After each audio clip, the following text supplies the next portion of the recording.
100% CPU. Já deixou de ser PC da Xuxa. Salve, galera! Vamos assistir aqui o ID Xbox Showcase.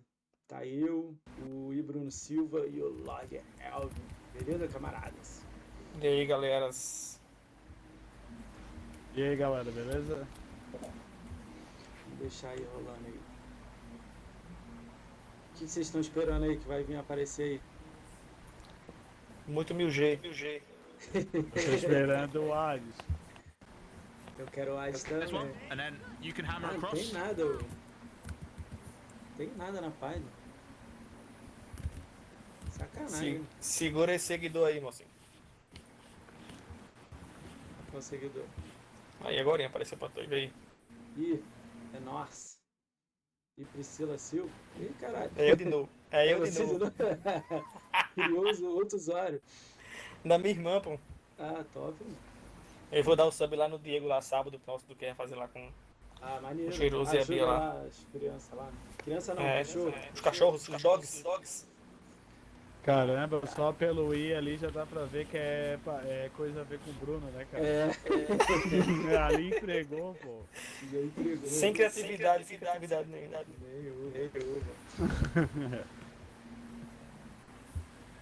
E aí, será que tem evento? 16 minutos já. O evento não é 1h30? Uma hora que falaram. Pô, faltam 13 minutos ainda. Vamos E ver, agora? Vamos ver, né? Não, acho que isso vai ter sim, pô.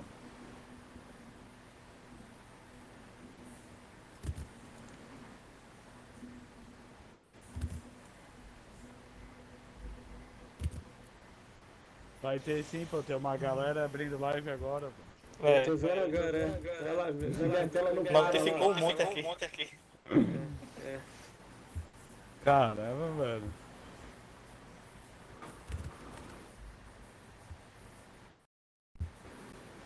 Deixa eu mandar aqui.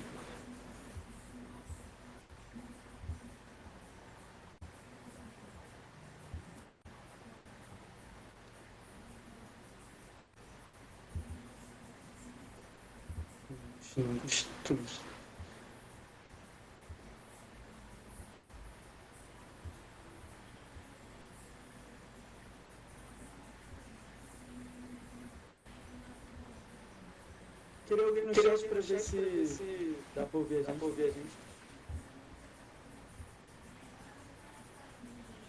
Pô, aqui diz que tem 15 pessoas, pô. Na minha live? É? Estão tudo fantasma. Deve ter uns 15. Não, pô. Claro que não, pô.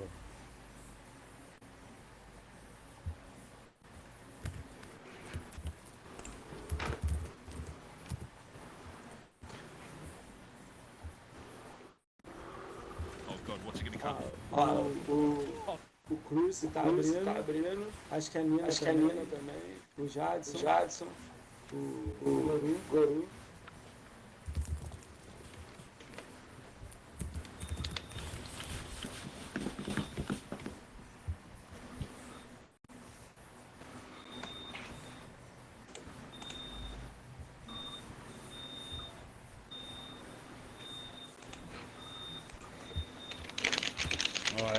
O Ricão chamou os caras de fantasma aí, agora só tem 8.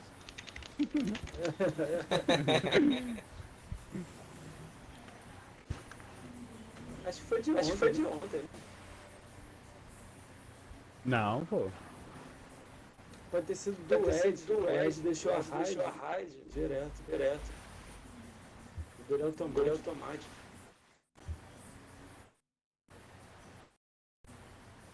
Agora ficou massa agora com a ring light. Nem liguei agora. Obrigado.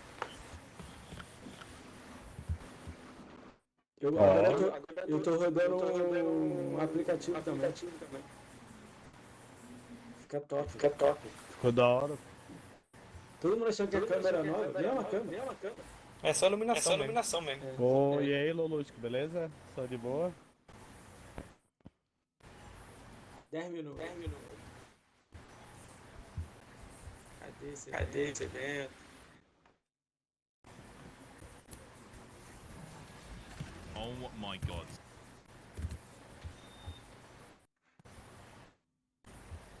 E o Lulu, E o Lulu, tá esperando o quê? Tá ouvindo a gente? Tá ouvindo a gente? Os três? Sim, tem que estar ouvindo também, né? Está aí com... Tô pelo PC.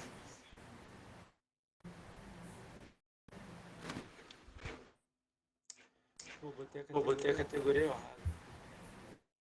Pô, eu faço isso direto, pô. Vou dar agora.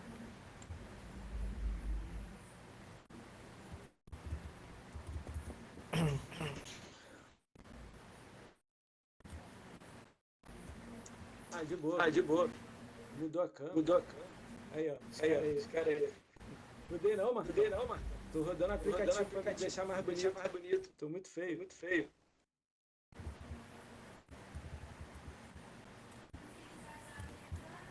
E agora, Tô aqui pra ficar mais bonito. a máquina é melhor, né? Dá pra rodar as coisinhas. Botei o ring light. Ó o Ryzen.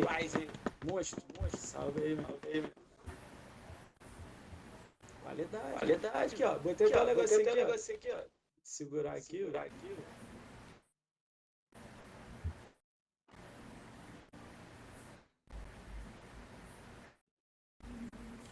Tá dando um ecozinho, mas aí não tem como consertar não, Lulu. Isso aí é da gente aqui rindo aqui mesmo, entre a gente aqui. Mas a gente vai arrumando aí devagarzinho. Não é não? É, pô, pode crer. Rapaz, tá um calor. Porra, tá foda. Pô, Vai ficar quente. Fala aí. Não, vai ficar quente mesmo se sair o Hades hoje, hein? Do Game Pass. Cara, se ele sair, eu boto pra instalar. Já manda ver, meu. É o fone do entrevistado. Você tá achando que é o fone? Como assim? O fone dos caras? Ah, mas não tem como. Deixa aí. A gente vai fazendo isso, eles vão travando o som, aí abre pra falar, fecha, vai devagarzinho. Será que é isso, o Lorde? Abaixa o seu fone, o você ouvir seu fone só pra ver se melhora. Cara, tá falando que começa uma hora. Monitoramento, né? Bota zero. Monitoramento bota 0. Abaixa o volume do fone, só pra ver se é. Faz o teste aí, vocês. O monitoramento bota 0. Já fiz, pô. O monitoramento meu sempre tá 0. E agora o fone. O volume diminui um pouco. Vê aí se melhorou um pouco. Eu tô me ouvindo baixinho. Aí também melhorou um pouco.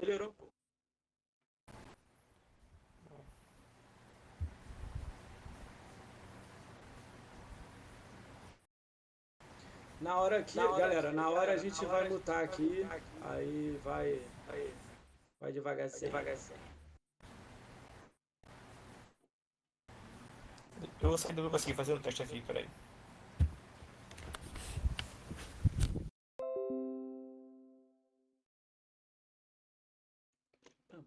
Pam. E aí, Lorde? Hades, mais o que você quer? Ah, por mim o Hades já tá bom, pô. Eu já tô contente com os jogos que já tem no Game Pass, eu tô de boa. Confesso pra ti que eu tô bem de boa, cara. Eu tô jogando aquele Octopath lá, que era do Nintendo Switch lá. Pô, o jogo é da hora demais, pô. O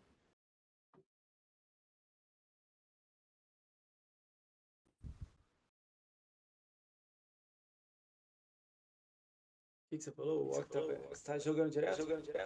Cara, Tô. disse que começa 1 hora, Lunas. Falta 6 minutos. Mas eu tô aqui na tela esperando. Deixa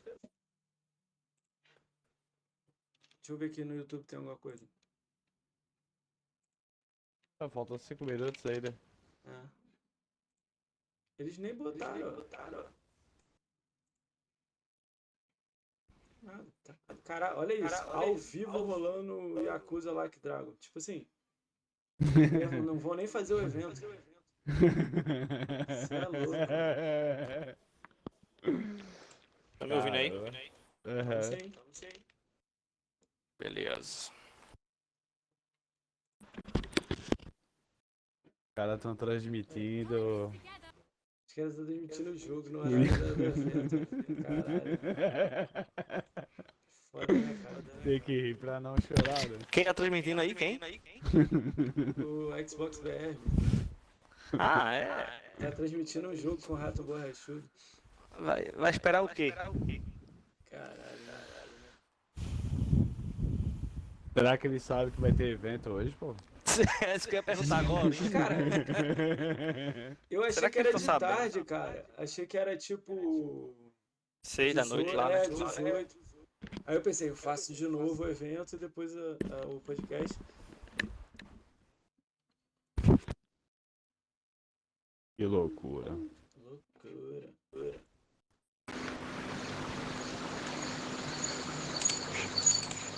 Mas eu... Cuidado aí. Ô, louco. Ô, mocinho, mas tu tá no grupo pelo notebook ou pelo Xbox? Do Xbox. No aplicativo do Xbox. Ele tá pelo PC. Entendi. Acho que podia ter feito o grupo em um lugar diferente. Ó, o pastor falando que o Xbox não é prioridade. O pastor, entra no grupo aqui, abençoa a gente aqui. A gente pode entrar no... Pro Advimer.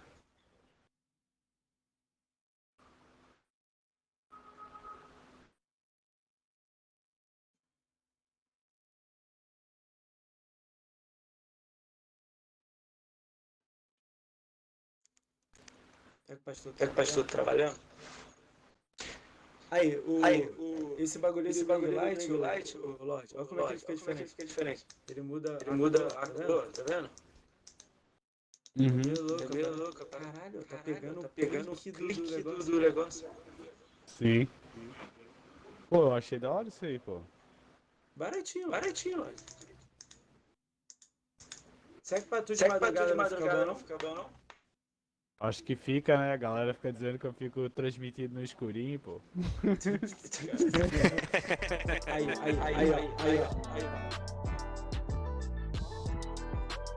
Agora, hein? Agora que o pessoal vai.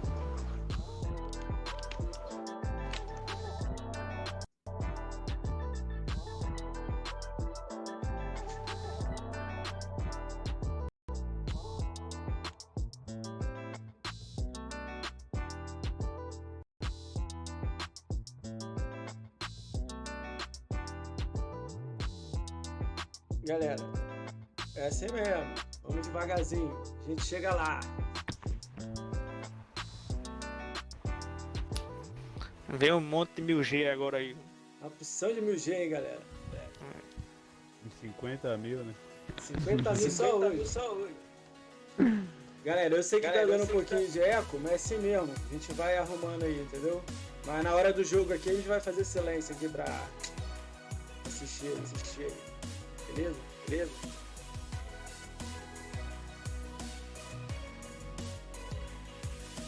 Musiquinha de balada gay, hein?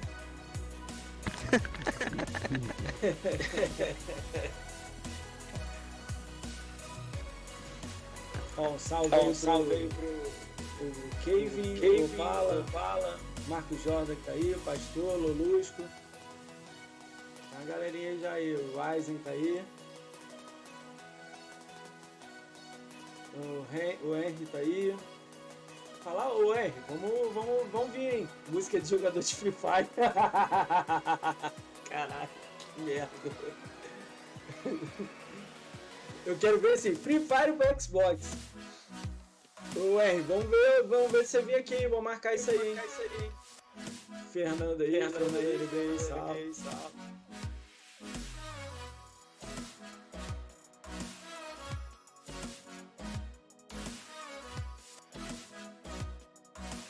Eu vi o da Xbox. Aí, ó.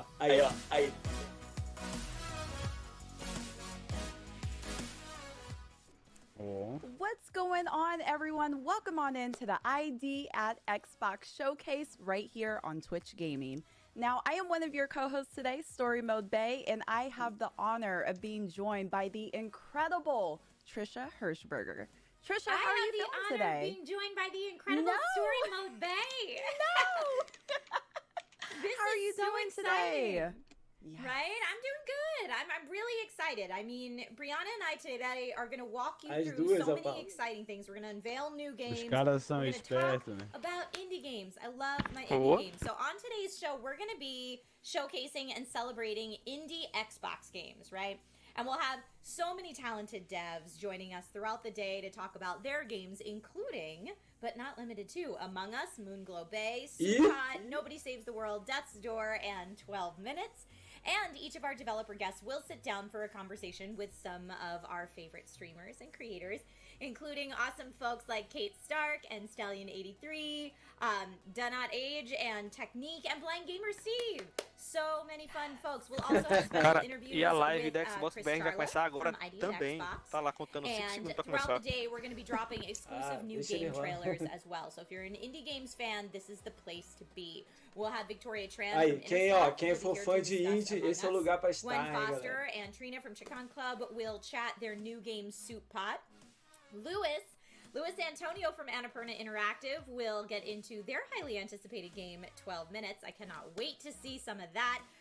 We've also got Graham Smith and Ian Campbell from 12 Dropbox minutos é Studios. aquele que They're passou na gonna be E3, que é here discussing top. Nobody Saves the World. O Among Us Zach deve ter and data Lou pra from lançar Bunny aqui no Hub will Xbox, get já into vai all ser things loucura. Moonglow Bay. Mark Que mais que ela Foster falou and aí que eu não David peguei? Fenn from Acid Nerve will talk about Cici, Death's vamos Door. lá, We have traduzir. a packed Tá lineup ruim. for you today, so it is going to be awesome. And as I mentioned, we will Eu não tô Ah, ela só tá escutando elogiando. from ID at Xbox, which is awesome. Yes. Oh my gosh. I am so excited about this. Now, before we do get started with our show, I do want to remind everyone at home, please sound off in the chat. We want to know what you guys think. I mean, I already see the chat Tá moving pedindo and pra galera shaking no chat as it is. ficar I am super falando, excited about "Ei!" no this. chat. So without further ado, I want to remind everyone throughout today's ID at Xbox, at Twitch Gaming Indie Game Showcase, we will be airing exclusive new game trailers for the very first time. Some will feature A turma tá gameplay no chat updates lá, to highly 4K câmera com a anticipated indie moreninha lá que corre titles. a qualidade. Others will be brand new, never merda. before seen game trailers. But that's not A all da we direita have. apagou a So make sure internet, you a da stay esquerda tuned não. throughout the show and share your A turma tá lá, reactions in the 4K, Twitch 4K chat. câmera. So everyone, let's go ahead and get into it. First up, we're dropping some new Ó, meu gameplay microfone não trailers. perde nada Let's pra take a ela look. não, hein? Ih, silêncio agora. Agora vai, viu? Agora vai, caralho. Ih, Extinction, já começa bem. Isso que a gente quer.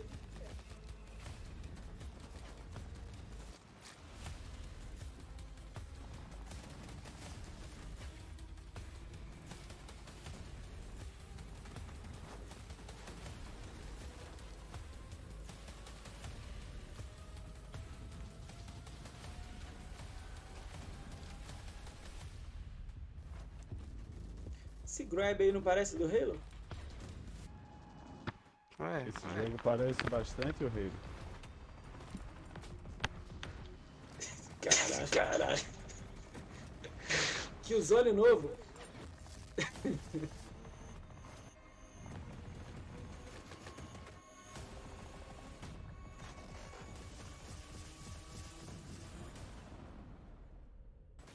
Extinction.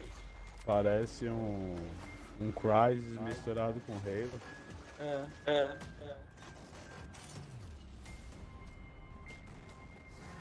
Vi um Titanfall passando ali. Ou um Transformer ali. Megatron.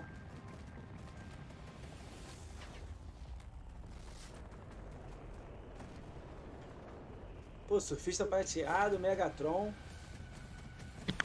tem um titãzão aí, ó. É, Optimus Prime.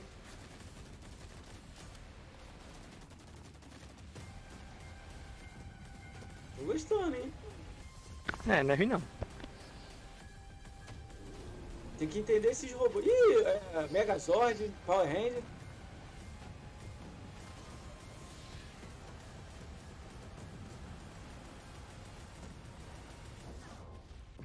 Caralho, Megazord legal, né?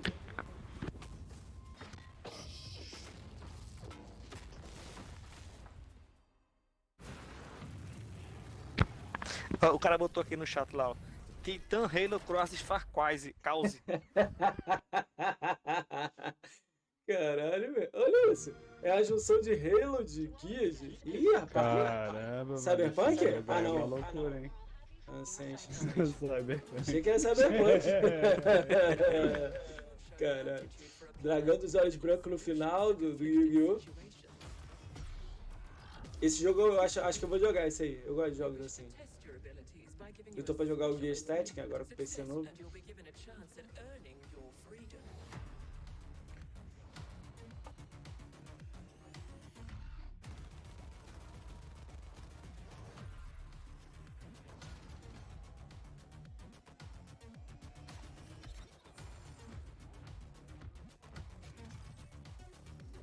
Tá muito lento o jogo? Devia ser rápido, né?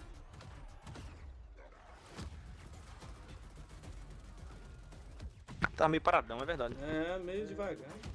Mas vai ser jogo legal esse aí. Esses já mostraram na E3, né? Os dois, né?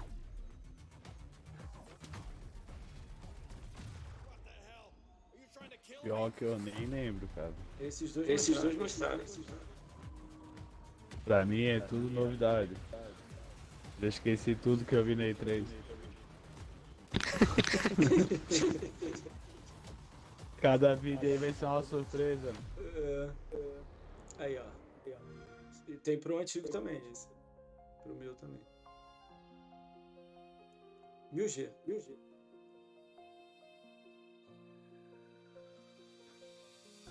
Eu nem vou comentar com o que esse boneco parece. Quem que ele parece? Fala aí. Comenta aí. Pô, olha ali, pô. Parece um piruzinho, pô. Até a cor da touquinha, tá ligado? Olha a cor da touquinha, pô. É, hoje em dia tá complicado.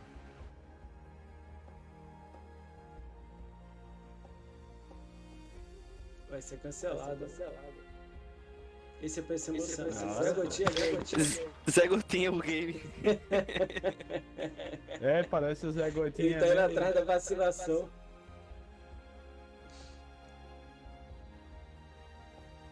Caralho, Zé Gotinha Game foi muito bom, pastor. Caralho.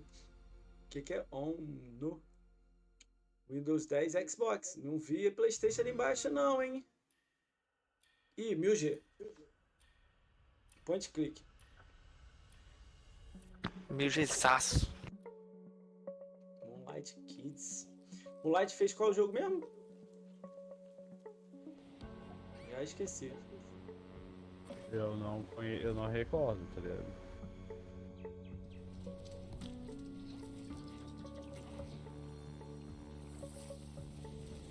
O bonequinho parece o Ash do Pokémon. Que merda, né?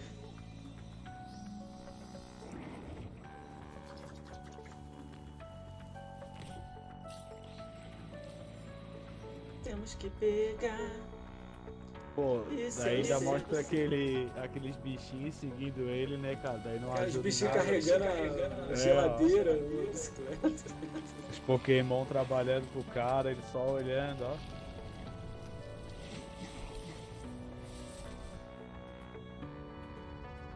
Rapaz, tem uma galera aqui, hein? Salve pra todo mundo aí, hein? O que vocês estão querendo que apareça aí? Ó, mas isso é maio, hein? Cara, não tem nem apresentação, é jogo atrás de jogo. Toma jogo, que aqui não tem jogo, né?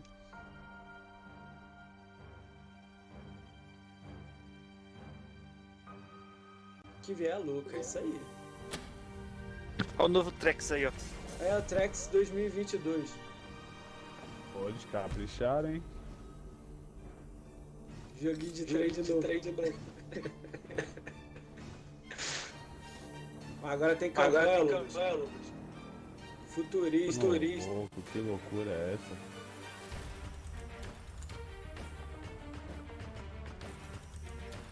Caralho, botou arma no jogo. Caralho. Tá viajando no tempo.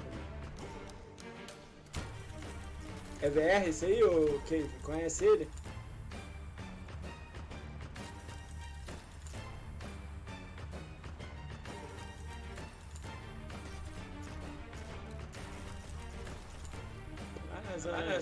Esse aí eu não curti muito, não. É louco, Considere. É, pô, tá louco. Zoeira, não. Não, pô, isso aí é mó brisa jogar esse jogo aí, pô. Cara, o pior que eu gosto de jogos assim. Caramba, os bagulho flutuando ali, eu não sei o que é aquilo, se era um passarinho, um tubarão. Voz, trem. All right, Void Train. I see what you're doing there. Void Voice Train looked really Train. cool. That last one that we just saw. I was getting like Yes. a Outer Wilds meets Queremos abduction kind of vibe from that. Queremos Brianna, were there any of those trailers that particularly jumped out at you? Yeah, I mean, I was kind of looking at, I think it was called Wild Só at falta não Heart. It aparecer, almost né? Eles reminded botar me of uma Don't DLC do Starve a cara que little dá bit. It looks like vez. you're trapped in the forest, maybe with your Jogarei com friends. todo amor e I'm prazer. very excited. I mean, Imagina Xbox só o came multiplayer. out of the gate swinging with this showcase. I Descarregou am Mas olha só, beyond o excited to see Crackdown what's 3 next é up. horrível, a gente sabe disso. Oh Mas se yeah, botar 100 the pessoas first jogando, one that they showed, ia that ser top. Exo Mecha game, É, I saw verdade, some é people verdade. in chat were like, is this like mech battle Titanfall Jogo de andar pela linha da CPTM e dar bala em geral. CPTM é trem lá em São Paulo. But a lot of them said coming 2021, so those are games we can expect this year. Like I said, I'm a big fan of indie games. I'm a big fan of the ID at Xbox program, which we'll get into a little bit later about how the specifics of the program work. But bringing all these indie games to light is what it's all about. So Omni, we got to see a trailer for, and I've gotten to play a very early build of that, and it is so adorable. So we've got a lot of fun stuff coming up, and a lot of fun stuff here that we've seen already. It's been awesome. Brianna, do Yes. you play a lot of indie games on your Twitch channel?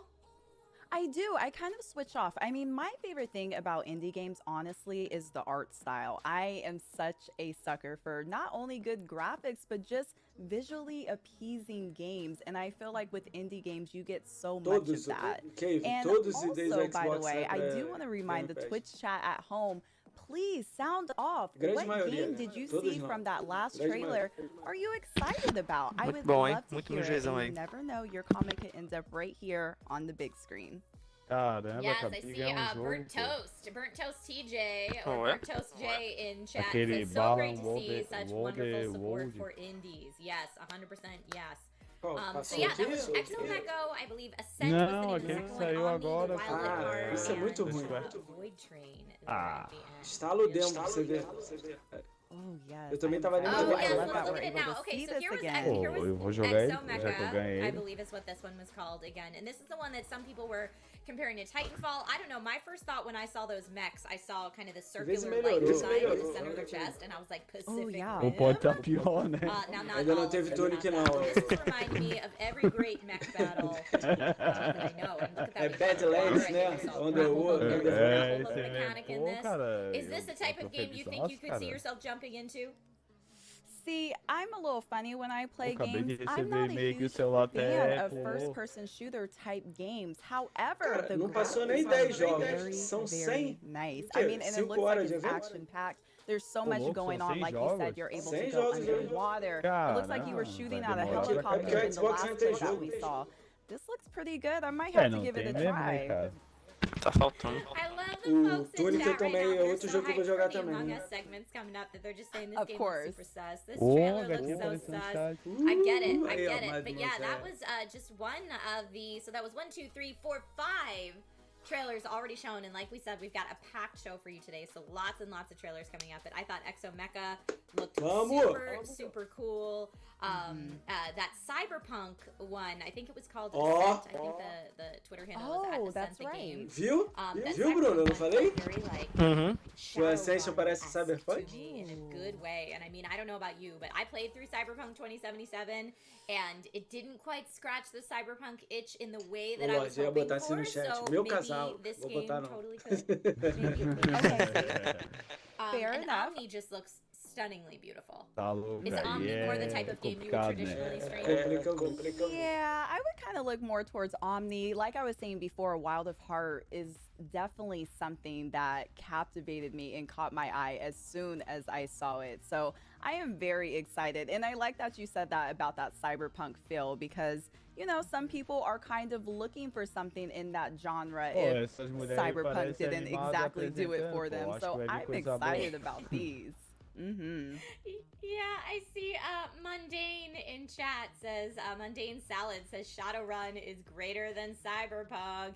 You know what? You said it, not me. But I don't entirely disagree with you. Very spicy, very spicy. Aí no final do ID Xbox there aparece assim, today. Cyberpunk no Game Pass. Folks, like I said, that was just a snippet of some of the fun that we have for you today. But let's bring in our first guest. So Será our que tá first dando pra guest on jogar today's de boa show agora? is the senior primeiro director of the convidado. ID at Xbox program, which has been helping independent developers self-publish their games on Microsoft's Xbox consoles for the last 7 years. And if you're wondering what types of games ID at Xbox are working on right now that will be coming soon to a console near you, well, here's a sneak peek.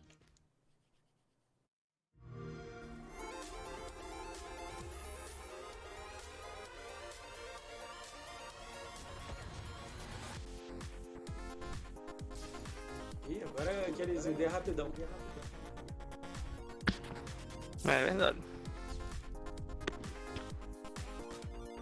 Pô, Donkey Kong, de Nintendo. Pô, tá passando muito rápido. Outro migezão aí, ó. Só migezão. Só mijezão. Pô, Só mijezão. Fazenda Feliz de Candy Crush.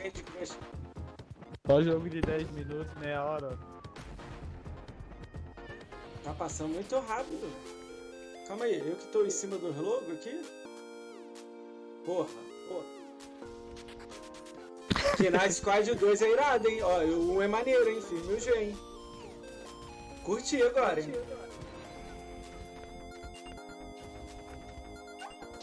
Caralho, aí, ó, melhor que o Sifu.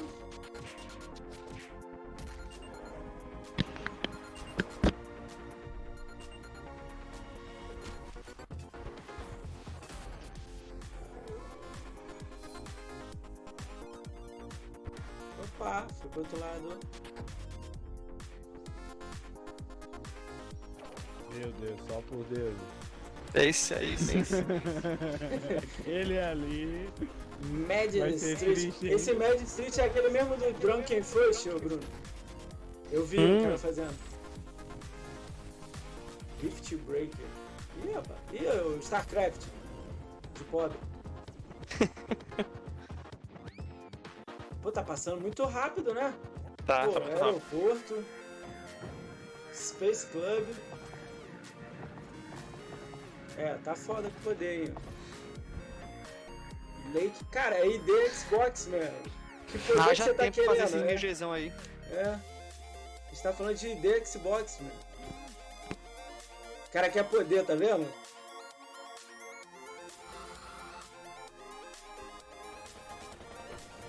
Ih, rapaz, isso aí é Master System, hein? Ó, esse Cloud Gardens aí eu vi, é do mesmo daquele Between Brothers, aquele que tá no Todo Game Pass. você conhece. É legalzinho isso aí. Between The Garden, eu acho. É, The Garden, isso aí. Isso aí eu revesti. Legal. Cara, é um jogo de carta. Pô, com esse aí eu tudo. gosto, ó.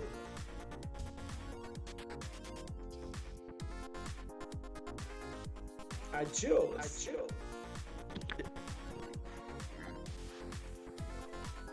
Ih, Glossy.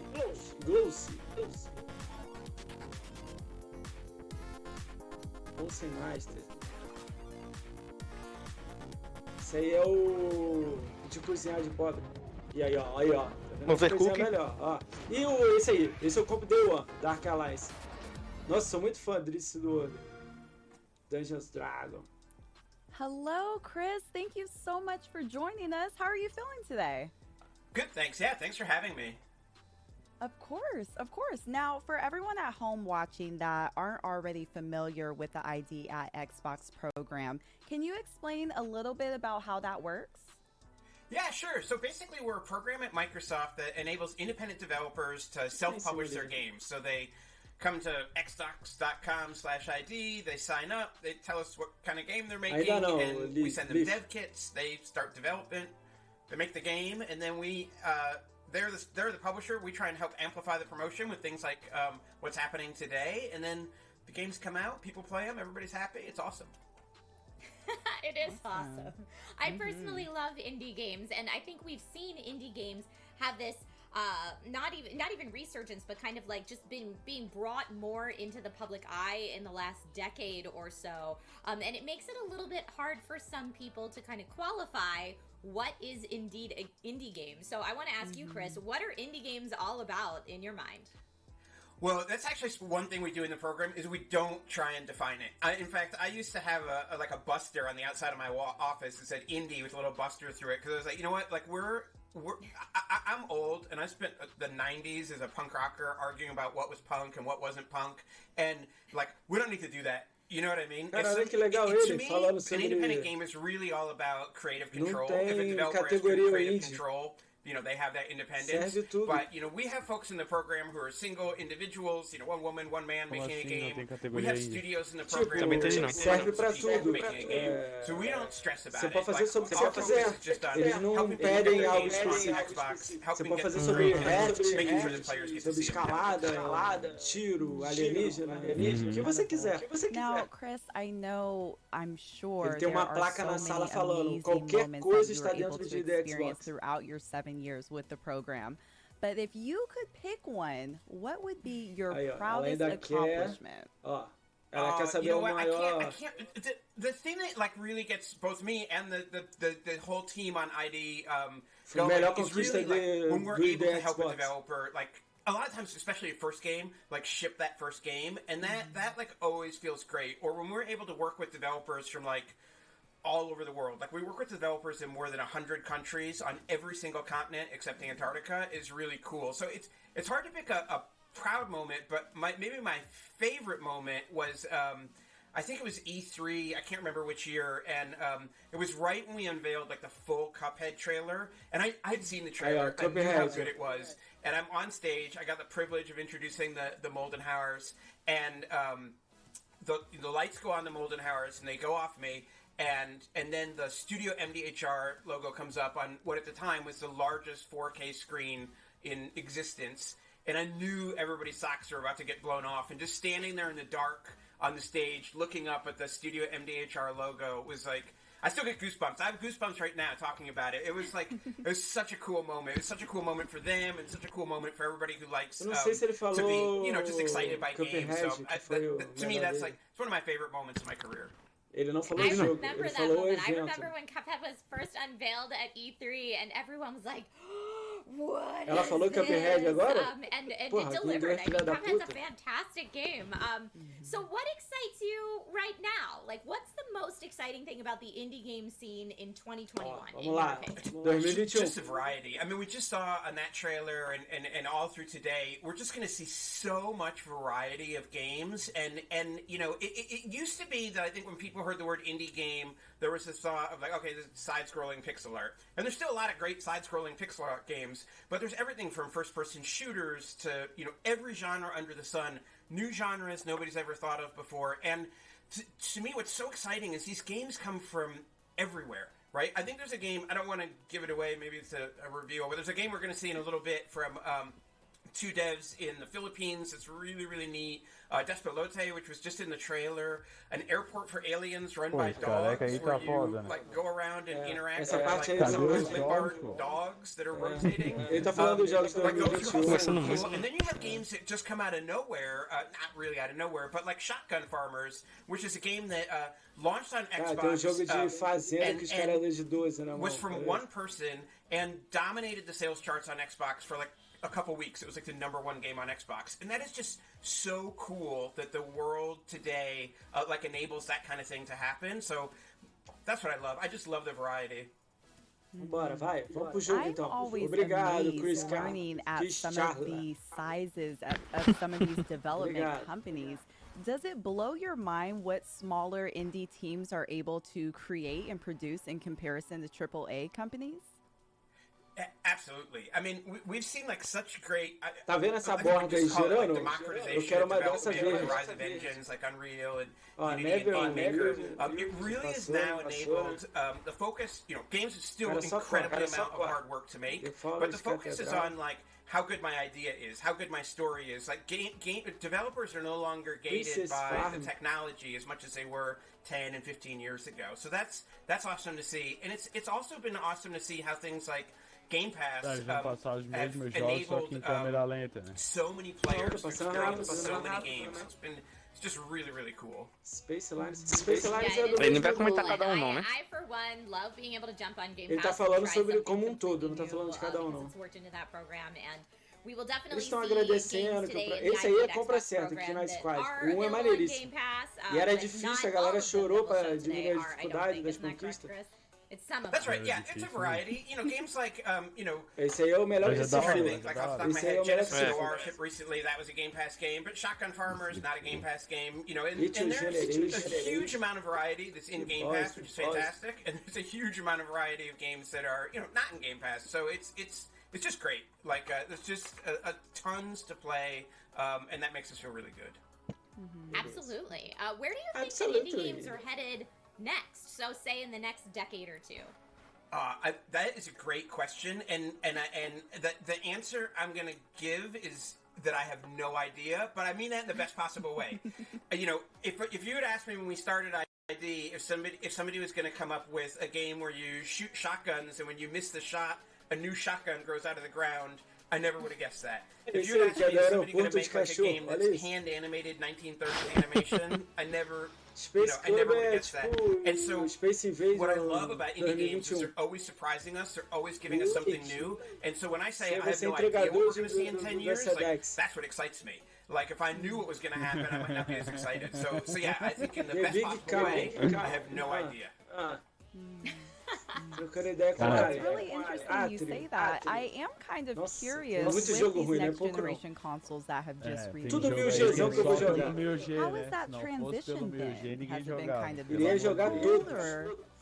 No, not really. We've been seeding Xbox Series X and Xbox Series S's to our developers for a while, and we've been really excited to see how many independent developers are supporting features like Smart Delivery, where you might have an Xbox One today and you buy the game, and then when you get your Xbox Series S or your Xbox Series X, you just download the updated version of it at no additional cost. And independent developers are always surprising us, and so. Next-gen features, whether it's ray tracing or smart delivery, folks are taking advantage of them in really interesting ways, and so it's been exciting. It's been exciting to see the games, but one thing that we're proud of is that the transition itself for developers has been boring. And I mean that, again, in the best possible way. That, they get this new system and they can start taking advantage of the power of it, but they don't have to get a PhD to figure out how to use it. And so, that is kind of always our goal, to make it as easy as possible to ship so that the focus for developers can be on their game, on taking advantage of the hardware, not like fighting against the hardware and just being excited they got something to run. Yeah, in that context in particular, boring is fantastic. Cara, é engraçado, vamos traduzir. Tô muito feliz de fazer o ID Xbox com a opção de jeito diferente. Esse é o simples. Traduzir tudo. Who would want to apply to ID at Xbox? Tá, como é que faz agora o apply para entrar no... Xbox.com/ID. You can see from today and from the 2,000 games that have come through the program in the last 7 years. We love variety. We're Chegou a mais de 200 jogos. Eu sei que tem um ranking lá no TA, Bruno, que é só de jogos completos do ID Xbox. Eu já vi. Ele que deu merda aquela vez com aquele cara lá do 99 Vidas. Que alguém postou falando que ele sacaneou o Xbox e quer dinheiro do Xbox, aí o cara sacaneou o Paladino, o Paladino botou, pô, joguei 400 jogos do Xbox. Keep making their games, and so I guess that would be my message. There is a lot of success on Xbox, whether it's cara, tá bom, cara, queremos os jogos, cara, foda-se. Just shipping your game and having lots and lots of people play it and enjoy it. Calma, mocinho, não fica nervoso. Pô, tá falando pra caralho, jogo. Chris, I want to thank you for taking the time to spend and chat with us. Trisha, but before we do say goodbye, can you let mas everyone at home sempre know essa how to firula, apply né, to cara? the program? Yeah, absolutely. Devs just need to go to xbox.com/ID, De novo? and you can fill out an application there. I think Pediram maybe it de takes novo like pra ela 5 or explicar 6 como que minutes to entra no... apply. And you know, that's the easy part. The hard Eu acho que part is alguém no making the chat game, pediu lá, but hein? the part of building a relationship with Microsoft and everything like that, Os we caras try to só make that as podem easy de as possible. brincadeira, né? Tá, faz de novo, por favor, Chris. Awesome. A Well, gente não again, pegou. thank you so very much for joining Como é us que today. entra no This has been Xbox? so enlightening to kind of take a peek behind the curtain at how all of this works. It has been so lovely having you, Chris. If people want to find you online, Aí, visita o site para mais detalhes. or should they just Aí, follow ó. ID at Xbox? They can follow Mano, @ID_Xbox porque or os caras estão de brincadeira, voltar a Twitter. explicar tudo de novo. Calma, ele vai explicar pela Chris, terceira thank vez. you so much for popping by today, and hopefully we'll see you here on Twitch Gaming again soon. Meu PC tá igual esse aí da mesa aí, dela. Igual a boate. Awesome. Cara, And uma it rave, seems né? almost simple for developers Nossa, to apply. é I tão didn't simples know that entrar it no was almost that Xbox. easy. That's pretty cool. Olha como é que é tão Yeah, go to the fácil. website and it takes Oh my about 5 or 6 God. minutes. And I've known about the ID at Xbox program for years. I know, and I helping know. kids get their games out there and get their games O finished. bom é que elas estão And se what an divertindo, awesome eles estão program it todos is. se But yeah, I also divertindo, didn't cara. know how easy it was for devs to Yeah. apply. So for anyone Yeah? watching this Cara, who has a game ela não tem mulling nada around de up here, espontâneo, even né? if it's just in concept Yeah. phase, Adriana, né? xbox.com/ID is what Chris told us. And O Chris go out there and told see if we us. can help- Aí tá passando aqui Xbox embaixo. can help bring your game to reality and bring it to Xbox Yes. consoles. Oh my which gosh. is- I mean, I Oh feel my like God. what Chris was saying. Vou Sometimes fazer starting podcast is the assim. hardest part. Oh my But to God. even put your Como foot você in the se door sente, by Lorde? applying to the Oh, program. I yeah. mean, oh my gosh. Você I vai know ficar there's some legal? developers in the chat watching. Go ahead and get started. I see you É, guys in vai there. ficar Oh my bem God, interessante. você respondeu Yeah, tão bem, I Lorde. absolutely Oh my love, God. like I said, I've been following this program for a while. Será que vai ficar We go to legal? a convention like an E3, Gritei like a Microsoft a Mademoiselle no convention chat. or booth, Ah, like tá a quase section of it. morrendo There's na always an cozinha. ID at Xbox Tem section. só uns And ideas whereas sobre a lot of people go in and Xbox. kind of hunt for the big Ideas. AAAs, I'm usually scanning the I floor for need the to ID at I Xbox scan section, it because for that's where I'm anything. gonna go and find the games that, like you said, Brianna, if you're in it for art style, if you're looking It's for a- like the You're game that looking brings for out all all the feels that styles, you need to all have a the tissue box feels handy and for, if tissue you're looking box for those and the all fantastic the scores and in compositions. the and scores all and that the stuff, where I'm like, achievements "Ooh, I will find something uh, really unique that maybe I haven't checked out here."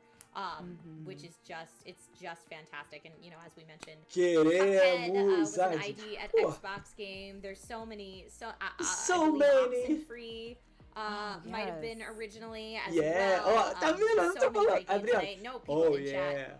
Yes. teasing and hoping Teasing. for games Teasing. that we'll talk about a little bit later A in the little show bit. as well. So don't worry, we've got Don't lots of worry, stuff coming. don't worry.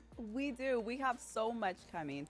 But There's up so next, much everyone, coming. streamer Kate Stark will sit down with Eu the tô team vendo, behind the tem new muita game coisa aqui Moon pra Glow chegando. Bay, which takes place along the peaceful eastern Canadian coastline during the Canadian, 1980s. Canadá, In Moon Glow Canadá. Bay, you play as an old rookie angler struggling to keep your business afloat while coming to terms Falar with do the death Canadá, of your hein? long life. Tipo assim, Aí. ela tá Quite long, lendo, tá I'm ligado? sorry. Mas, But pô, after não exploring tem... the world a little Por bit, que ela não you come to gravou? learn not everything is what it seems. Let's take a look at the trailer. Now see everything. Vou falar igual ela no podcast agora. Tá, esse é o Minecraft de pop. Caramba. O próprio. Well, Guppy, you did it. Your first catch. Caralho, Só que tipo assim, aí vamos os imitar pessoal- o Minecraft igual, vamos copiar. Só que isso aí, os pessoas têm cara de triste, né, cara? Vamos fazer uma cidade no Minecraft. O jogo foi feito dentro do Minecraft. Cara, isso aí é tipo assim, eu já pego a Mojang e processo, na hora. Nem penso muito. Isso não é roubo intelectual, isso? Cara. Então, é o The Sims de Minecraft pobre. Ih, caralho. Agora eu falei muito cedo. As long as this book is by your side. O cara botou lá no chat Zelda Minecraft. So am I. Caralho, Zelda foi foda, hein? Zelda do Nintendo, né? Caralho, ó, tem peixes. Se dá Qualquer pra jogo que você pescar, é tem... da hora. Ah, para. Ah, Pô, Game pescaria Pass, é ó. massa, Game pô. Pass, vamos jogar. E agora, hein? Caramba, qual é o nome do jogo? Hi everyone, thank you so much for joining Mango us, Boy Zach Boy, and sei lá. Blue.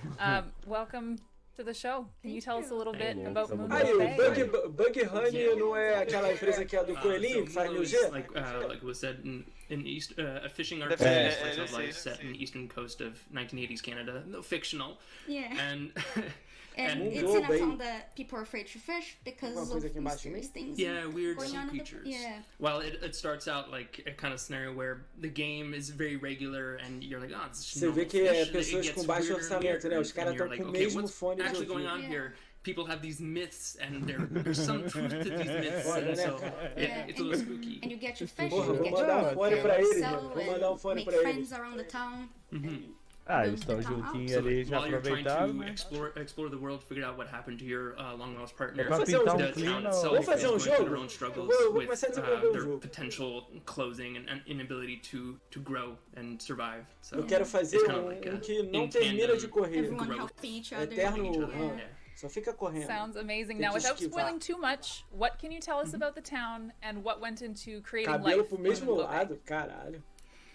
Oh, Cara, no, mas it's- Moisés And the pega o town detalhe. is having its centennial, so it's gonna be 100 years old and it's completely falling apart. It has no money, the town hall is closing, and Olha you isso, kinda like demorou mais de 100 anos pra fazer, Well, it's- não temos you moved into dinheiro, the town tão 3 years prior with your fudido partner, fazendo, thinking só like, faltou okay, ela we're falar gonna isso. retire here and we're gonna just open up a little fishing shack. But then they go on their adventure. Your partner goes on their adventure to start up the shop, and Pô, outra mulher ali they, tá they com never uma come cara back. tipo So assim, so now you're kind of foda-se. like left alone. You're like, oh, I don't know what to do. Tá vendo aquele bagulho Everyone else colorido is closing atrás up, dela, so like, Lorde, lá na I need parede, to, aquele I want that rosa to lá? survive, and your daughter comes back. Aquilo and ali eu it's like, queria. kind of- Fui É ver o muito massa preço. aquilo ali. Let's do this. Let's figure this Fui ver o out. Let's fix preço. this town. Cara, você cai pra trás, Lorde. And Sério? There was so much, like, Dois I mil, did no so much mínimo. research on my AliExpress. doing concept art and stuff about Eastern Canada in the 80s, like Maximizando going bem. to like little groups and checking Mas é like da hora. pô. people's memories and the photos that they keep pecado. of the Da the hora East pra Coast of caralho, Canada, né? so Muito pra And caralho. also in the fashion, because even though it was set in the Bota no 80s, the AliExpress fashion e hadn't compra caught tudo up for empurrado. like 20 years. yeah. No, no, Vou it dar uma definitely had not. pesquisada. Acho que vende por quadrado.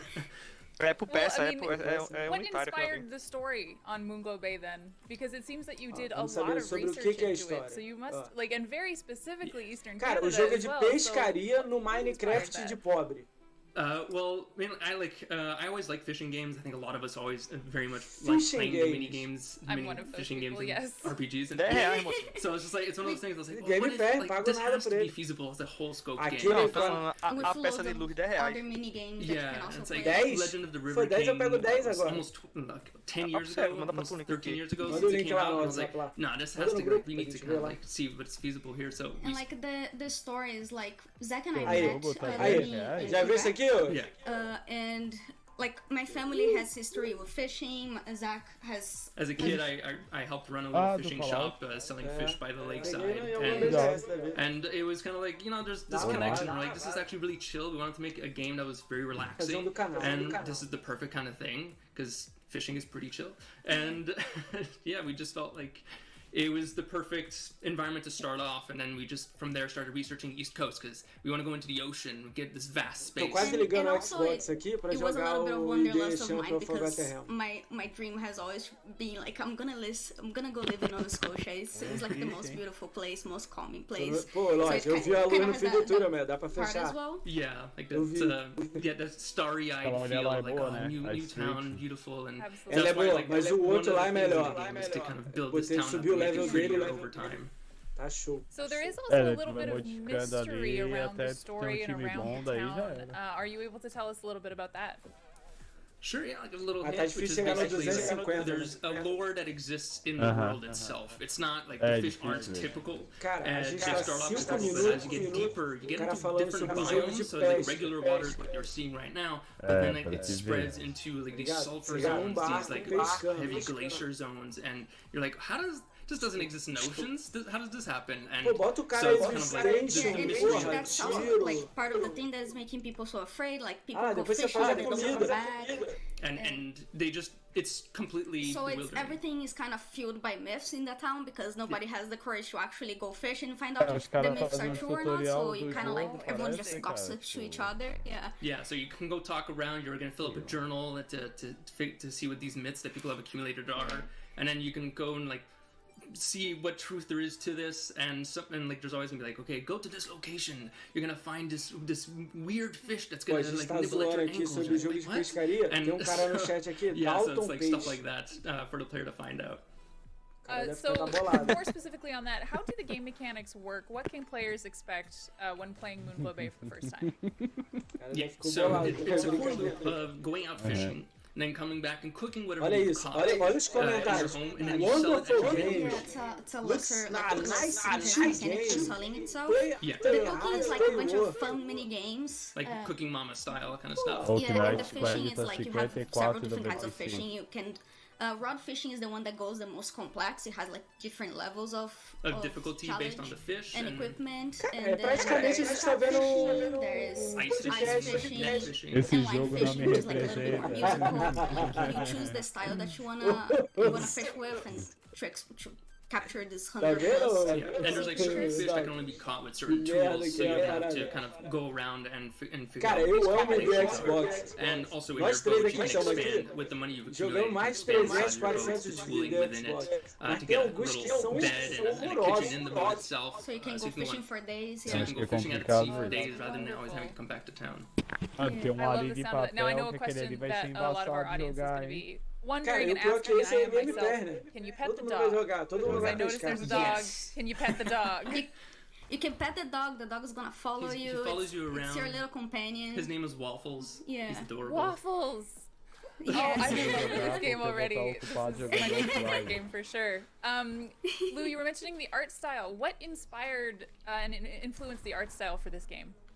Torci tanto pra esse Zach jogo and I, entrar no like, ever since Game we Pass met, e o we jogo did a entra bunch no of dia like little primeiro, cara, do mock-ups and lançamento. stuff, Cê é trying to louco. figure out like Qual what jogo? game we Qual want to make. O And it Outriders, started from the principle cara. that Zach Porra, does voxel art. torci mesmo, cara. Tava And louco pra also, jogar. like, ter esse ele, jogo tá vai ser ligado? I louco, né? wanted to bring Tá something louco, eu really joguei a demo relaxing. So muito one of the bom, things cara. that it doesn't look like it because it's all squared and it's like has a specific palette and stuff. But one thing that inspires me a lot on their direction is like Ponyo from Studio Ghibli, the movie. Yes.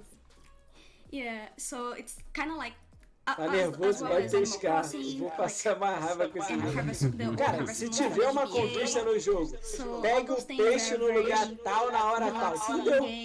Provavelmente vai ter que pegar todos All the os colors are much peixes, softer. Yeah. It's all pegar todos intentionally os like catered so ingredientes, you as don't paradas feel todas. intimidated by anything, even if like our myths are a little bit spooky kind of thing. So Yeah, we Olha, kind of wanted pescar the e player brincar to de just like casinha. get home from work, in this case, like finish work, and then like maybe open the game and just relax and distress from life. Relax. Você viu I'm seeing a lot of o people in chat sotaque, mention né? that exact thing, so I think you're on the right track. Relax. What sort of playtime can people expect?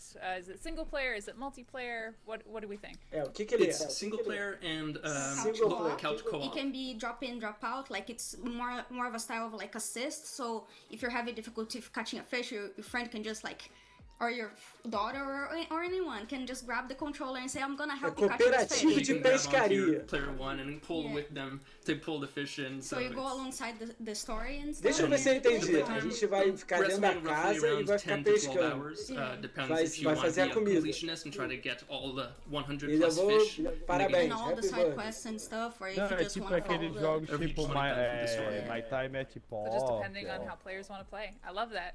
Yeah, Um, so what- the range Tem can be público pra isso, né? A gente tem que big. aceitar, né? Tem público pra Yeah, isso. absolutely. Now, what are you most excited as the developers? What are you most excited for players por to exemplo, a minha experience mulher when gosta de playing this jogo for the first assim. time? Ela achou For bonito. me, né? I'm excited to Eu see what fico people, olhando how ela people jogar, react to capaz de the eu fish that gostar they de pull jogar up. também, mas é mais Olha, pra ter Because co-op, you get tá really ligado? weird Olha with their isso. Ó o designs. pastor. And Player 2 pode I really segurar na love, vara like, também. for me, the whole friendship system, like how you can become best friends with people in town, they can tell you like